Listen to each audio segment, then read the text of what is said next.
Hi, I'm Michelle, and I wanted to tell you a little bit about my love homeschool curriculum. And the publisher is Heart of Dakota, and this review is about Bigger Hearts for His Glory. This is now the third book that I've used. I used Little Hearts for kindergarten, Beyond Little Hearts for first grade, and Bigger Hearts is what I use for second grade. And I'm right now currently using this the second time through with my second son.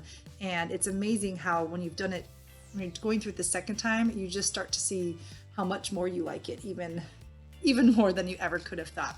So just Bigger Hearts for His Glory. It does say on the cover that it's for ages 7 to 9. What the author, Carrie, who by the way has 4 sons, which is one of the reasons I chose her curriculum, because I have 4 sons and I liked that she has a big background in education. I also like that she picks activities that relate to all different learning styles. And she's also realistic to think that with 4 children, or less or more either way, that they don't have to have 5 or 6 hours worth of school, that they can get the work done quickly and it's relevant and it's something that they'll enjoy. So back to what I was saying, the reason there's a range of ages here is that it depends on your child. Sometimes you'll have a 9-year-old who will struggle with basic math and basic reading skills, and they might need they need to be a little bit behind in some of the other materials, but they're ready for the history materials of this. Other times you might have a 7-year-old who is just really amazing at reading and really great at math, and they're just ready to kind of push forward. So you have to know your child, and you only know that really by testing out the curriculums as they go. However, some children maybe are doing this alongside of a 7-year-old. So maybe you have a 7-year-old and a 9-year-old, and you want to beef up the program for the 9-year-old. And so what she does is in the back, there are optional schedules in here for what's called an extension package. And when you're ordering the curriculum online, that'll be an option you can choose to do. And they just usually are adding in some history books that are a little bit beefier for them, and it tells you the page numbers and those kind of things. And sometimes the extension packages may also have some projects to do, or they also have higher level math schedules too. So that's an option if you like to combine your children. I have found for myself, and I've read through some of the message board for Heart of Dakota is great. There's so many resources on there. There's also Facebook groups for each of the different levels. And often what you'll hear from other moms is that for those who separate their children, and the reason Carrie decided to do separate books for her children is because then you have them at the age level that they're meant to be at. They're not trying to go above and beyond or answering questions that are beyond their comprehension, but it's right at the level where they're at. And one of the things that helps with that placement is the placement chart on their either their curriculum guide or online. You just kind of go through and say, where's my child at? And then see where it's best to be placed. One amazing thing about Heart of Dakota is that if you're still unsure, write a message on the message board with your concerns and people respond to you. Also, if you call them, they have the best customer service. I can't even tell you how many times I might have called with even a simple question. And of course, they're homeschooling moms too. So they have their homeschooling day, but they're also out in the Dakotas. So their time zone is a little different than us. And so I'll often get a phone call in the afternoon from someone from Heart of Dakota. Most of the time, though, it's from Julie. Julie is Carrie's sister. And I have talked with her on the phone for 40 minutes sometimes about curriculum and things like that. And I just love that personal touch that we're actually talking to the people who I'm getting blogs updates from and curriculum updates from. And so I think that is just something really special about this family that has put time and love and effort into these books. So I am so grateful to this family. Bear with me though, when you get to bigger, there's a lot of material. So I'm going to just scan over to the floor here to show you all of the things that I use with this. One thing I want to say though too is that I have chosen to not take out any of the major things for Bigger Hearts for His Glory. And as I go through the different things, I'll only mention, I think there's one thing that we shifted, and then there's one thing that we supplement, which is the online program called Reading Eggs and Math Seeds. Those have been the only things that we've added in, and sometimes that's more of a way to practice phonics or math, just to make sure they're kind of, getting extra practice in there. That's it. I otherwise stick pretty much to what this is.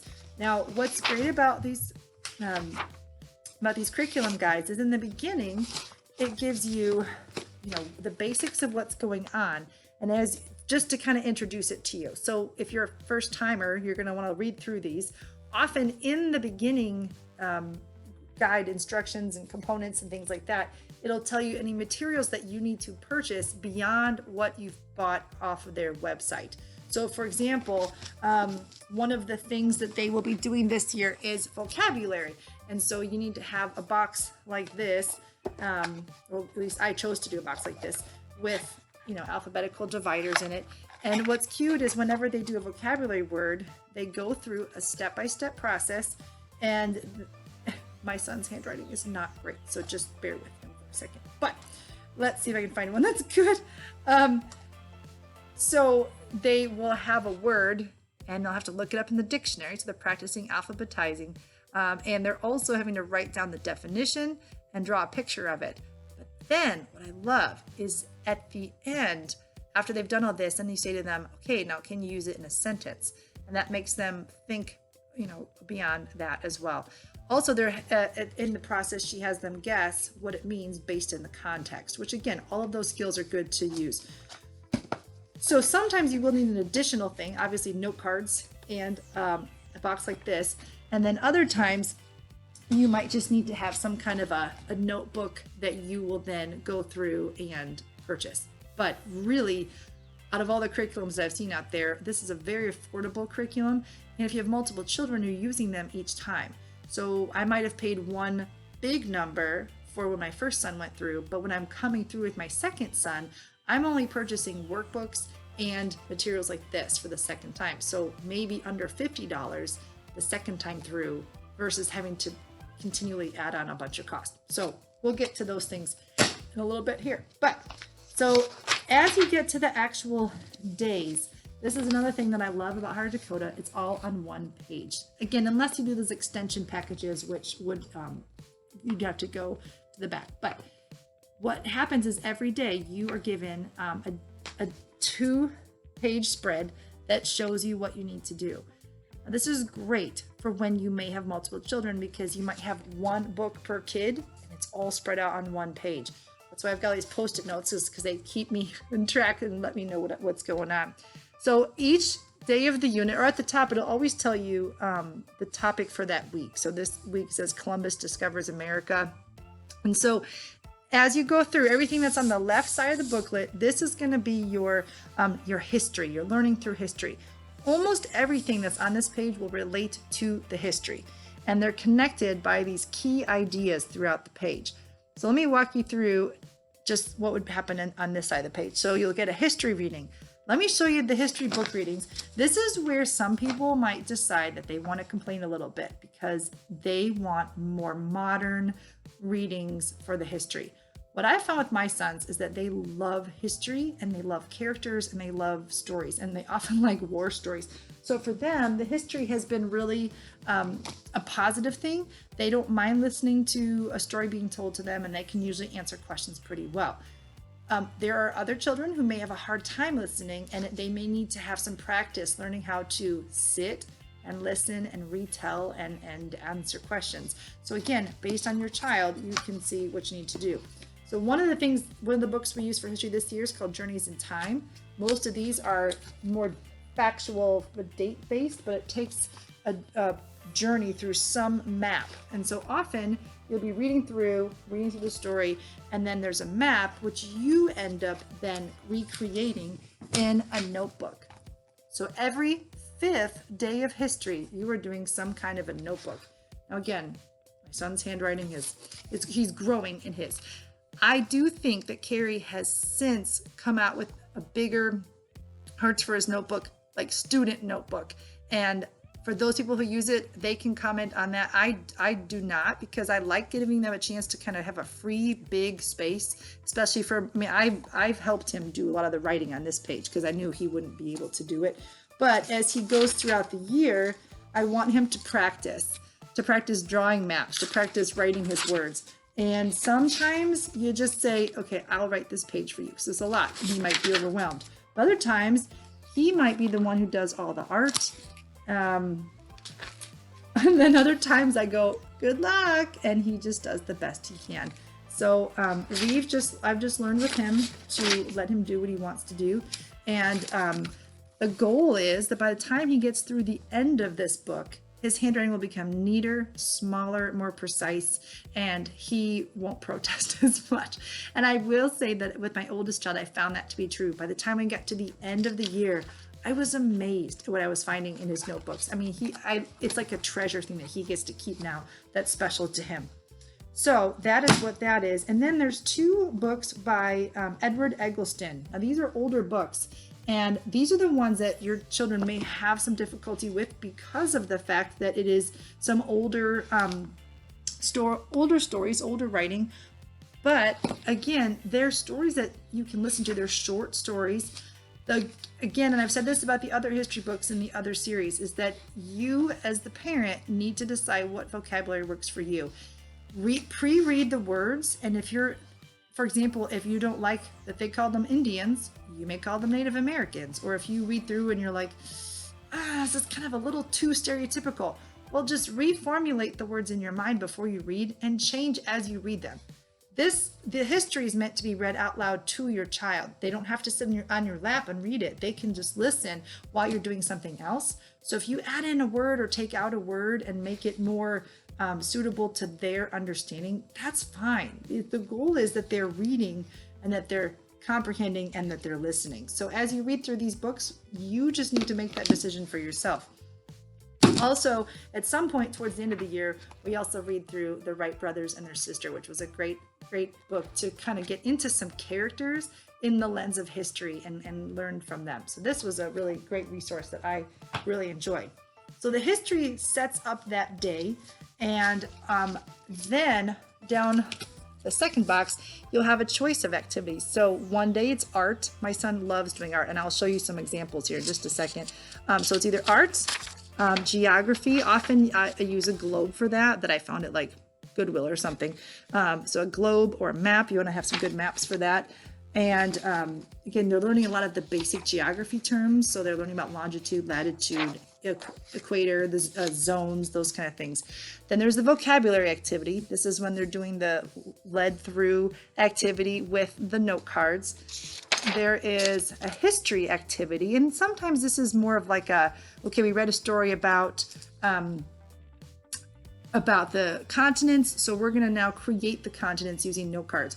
One of them was so fun. We got to create like a giant compass, a rose compass on the floor, and then he had to use it to help move around the room. So there's history activities, and then on the last day, day 5, they're working on a big notebooking assignment that relates to the history topic that week, and they have a timeline activity. So the timeline is something where, again, you can decide how you want to set yours up, but this was an example of what the book suggested was to have you create your own grids and then they draw the pictures. Now I've learned, again, with my son, these are too small boxes. He wouldn't be able to write this small. So I have him draw the picture and then I write the words on them so he can keep that as a keepsake. But he's enjoying doing that overall. So day 5 is actually one of the, in a way, easier history days, but it's trying to conclude all that happened from the week before. So the timeline is usually a person that you studied from that week. Now back to the art stuff, I just want to show you some of the art that my son has made just so far this year, and we're only on unit 13. Again, you may have a student who loves art and you may not. So some kids are going to sit and you'll give them the assignment, they'll be done in a minute. My son tends to take 15 or 20 minutes, which is great because it makes him happy. So this was a kite he made when we were talking about Ben Franklin. This was a cherry tree he painted when we talked about George Washington. This was an interesting one. We had read a story about a wolf in a cave, and he just went nuts on this. And it was a little different than how I had pictured from the description, but I love that he was able to interpret it the way that he wanted to do it. Other times it might be like you're making a map. Other times I don't even know what this is. It might have been an invention. I don't know. Sometimes you just wonder about the creativity going on. Other times they're getting to paint and they're getting to see, oh, this is, just so much fun to get to paint. So what's nice about the art that they're doing is that they are having a chance to do different forms of art. This, I can't turn it too much, but it's salt art. And then he was making patterns like blankets. And then, what's the other one? I think this was his.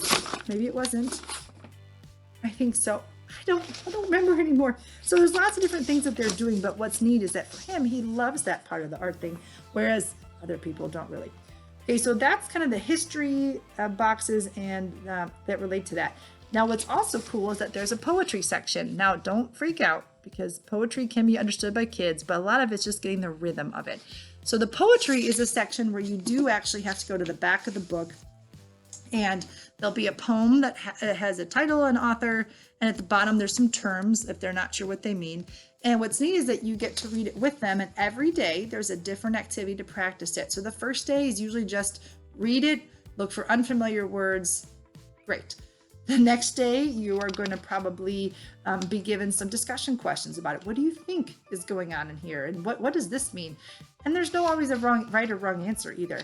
Day 3, you might be looking at the rhyming patterns that are going on inside of those.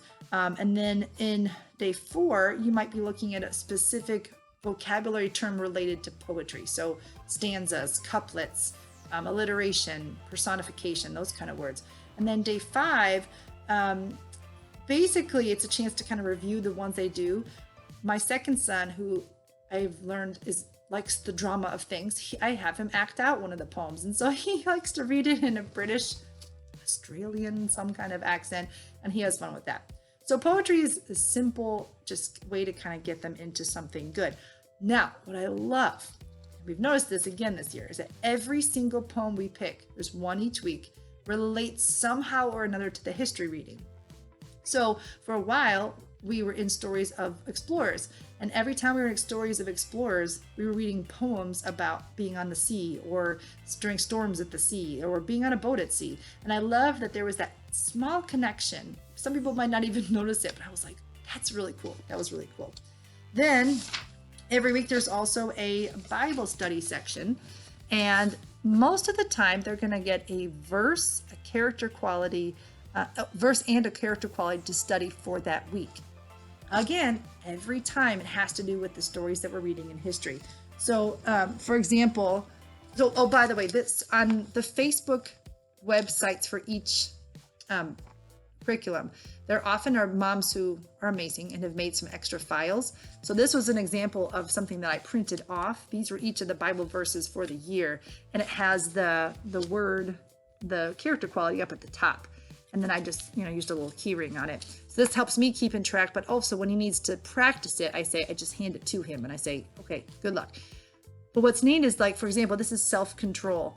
Well, we were talking about George Washington, I think, and it happened to just relate to, his whole not lying stuff or whatever. But what I like is not only are you looking at a Bible verse that relates to it, they're all in Proverbs. So learning a proverb, and also they are learning a character quality. And again, it relates, which again, I think is just genius.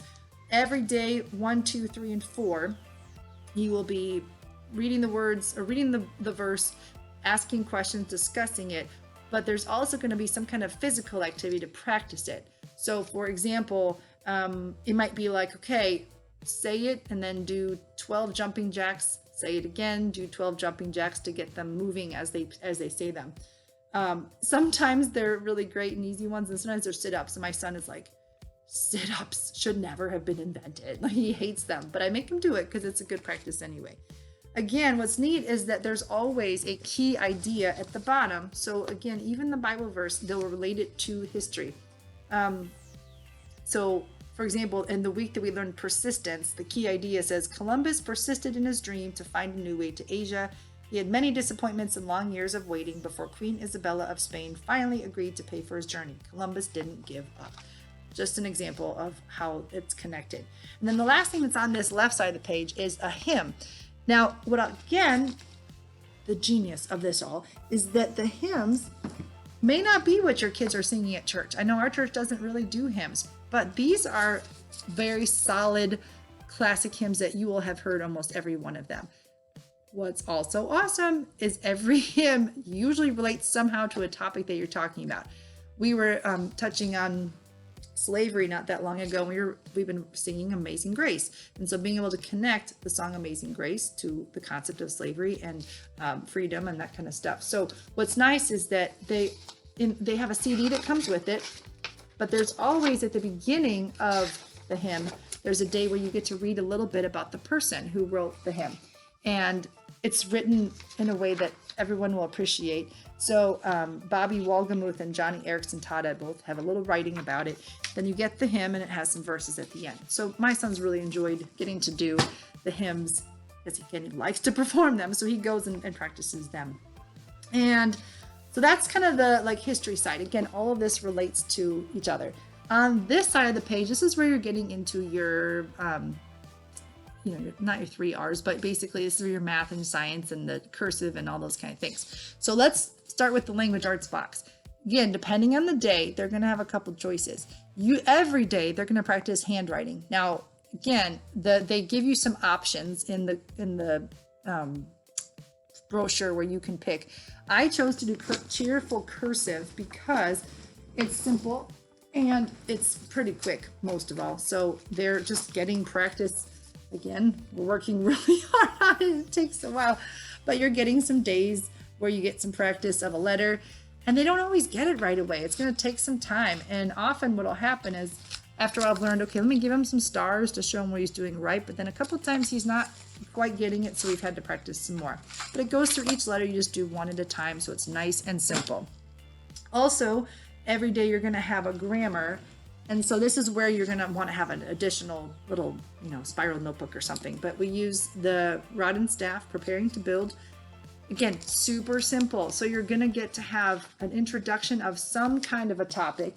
And then it's, so one page basically to read, and then a page of activity. And the oral drills, you can just do that right there with your child. And then for you to do, there's a couple sections, you can have them write out the answers. You can use whiteboards for answers. If they're not happy with writing, you can have them dictate it to you. But again, it's up to you and your child and what you find for them. My son really loves the grammar book. He's kind of got more of a logical mind. So this has really been a good thing for him. If you're not... so then the other thing is that you have 2 choices in terms of spelling.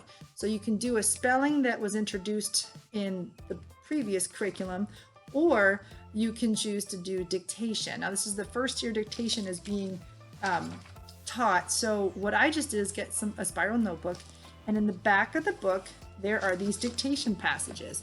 And she gives a step-by-step instruction at the beginning of the dictation that shows how to do this. And these words have been actually pretty easy for my son so far, and he just does them. The biggest thing I have to work on him doing is capitalizing and punctuating. But it's a way for them to listen to a word, see it in their head, and write it down on a piece of paper. So far, my kids have done really well with this, and there's nothing that necessarily has challenged them from that so far. But you can choose. If you didn't do spelling in a prior program, there's also a spelling in the back, and it'll give you instructions and tell you how to do that. Okay, another section that is on here is story time. And I would suggest picking a time of day where you don't have a lot of distractions, because these stories are rich and some of them have a lot of details. So you're going to want to have a focused attention for this story time. One thing I love about story time is that she goes through every genre. So you're going to hit every genre and do activities related to those genres. Also, you're going to have character quality study days, and you're going to have times for them to practice their narrating. One of the big Charlotte Mason things is practicing oral narrations. They're practicing speaking what happened in their own words. And this is the first book I feel like they really, really are getting a good practice on what narrating is. So the more you can train them in this guide, it's going to help them for the guides to come. Now, story time, bear with me, got a lot stories to go through here, but the stories are absolutely wonderful. Let's just say that. So they're starting out with biographies. This was a great one. And I think, don't quote me on this, but I think there's a boy package and a girl package. And so I have 4 boys, so I bought the boy package. And this was a great biography. Boys love this one. Justin Morgan Had a Horse. Wonderful story. A little bit of, what's it called? I would say older English language, but still really great. This one, my boys loved this book. If your kids love history and World War II, they will like this book. We're just about to start Indian in the Cupboard again. I remember we liked this the first time through. Scripture Sleuth. These are cute books about a boy who uses his Bible to solve mysteries. So it's a little bit of a mystery book. And then this one by The Great Horn Spoon, another classic, good adventure story. So that's a really fun one. The Whipping Boy, this one was a unique book. That's all I could say about this one. They really liked it, and it's just really unique. I would say the hardest book that they read was this one, Rascal. I would say this is like almost even 4th or 5th grade level of reading, but it's a beautiful story about a boy and his raccoon, and there's a lot of stuff that goes on, but it was difficult for my children, and I liked that it made them think a little bit more about stuff that they maybe weren't even sure they were ready about yet. So that was a great one. But the story time has been some of our favorite times because we've gotten a chance to really see some great stories. Math, same thing that it's been in the other curriculums. It's been the Singapore. It's getting a little bit harder this year. They have a lot more work than the years before. So there's a lot more writing involved. There's a lot more practice. And so often I'll hear my son go, oh, another page of practicing, 300 plus 602. And so, but my son, his thing is that he thinks of it all in his head. So I'm trying to teach him how to write it down and show his work. But either way, the math, again, you have a choice. You do not have to go with what they have in there. I just like doing it because I feel like it gives them a lot of practice overall. So that's been something that I've just enjoyed doing. Okay, I'm going to come back to one section, but I'm going to start with science first. So science, this has been the biggest difference between the previous ones. Science, for the first time, deepens. And for a child who enjoys nature and observing things, they're going to really enjoy this curriculum. So what's going to happen is that you still have 5 days of science, but you'll be reading from different types of books. And I'm going to show you those in just a minute. Each day is a different activity. Sometimes it might just be read from this book and then tell me what you just read about. The other one might be an experiment. They have to start thinking about making guesses, doing an experiment, testing out the guess, and then making a conclusion. So this may be the first time that they've done that before. And usually the science experiments and the science topics are related to the history in some way. So when we were talking about Columbus and the voyagers and those kind of things, we were, again, with the poetry, talking about the water and the sea and traveling and those kind of things. And so what we were reading in science was about the seashore. So we got to study about different animals and plants along the seashore. And we were doing experiments related to water and tides and different places related to that. So again, that was just really neat to have that connection made. And maybe the kids aren't connecting it, but as the adult, I'm definitely having that being made. So I really have enjoyed that. And right now, as I throw it at you, right now we're reading the John Audubon biography. Amazing story about a man who truly observed nature. And as we're reading it, we're occasionally looking into the Woods book. And what's neat is as he's reading it, he's getting a chance to discover things about how scientists, think and how they grow. But they also are getting to do notebooking activities. So here's an example of, if I can open it. Okay, so here was an example. He had to write a Bible verse, and they always pick a Bible verse that relates to the topic. So this was about birds. It says, the wings of the, I can't read this, right? Flap joyfully, but they cannot compare with the pinions and feathers of the stork. So then he was drawing pictures of different types of feathers, and he found that was one in the science books. We copied it from the science book, and he had to make a picture of it.